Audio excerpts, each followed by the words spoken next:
Le droit à la légitime défense collective, prévu par la Charte des Nations Unies, a été créé pour préserver la sécurité collective de la communauté internationale et empêcher la résurgence des forces fascistes.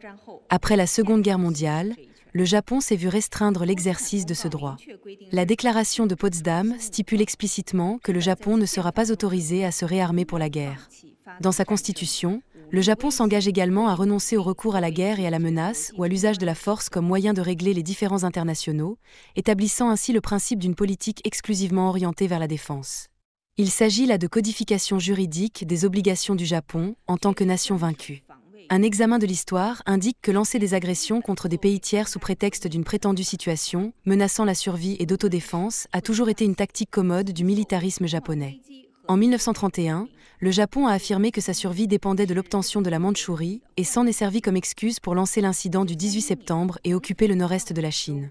Plus tard, le Japon a prétendu que la sphère de coprospérité de la Grande Asie orientale était une bataille pour la survie du Japon, propageant ainsi les flammes de l'agression en Asie. L'attaque de Pearl Harbor a également été présentée comme cruciale pour la survie du Japon, ce qui a conduit à la guerre du Pacifique. L'alerte a été donnée, et la tragédie ne doit pas se répéter.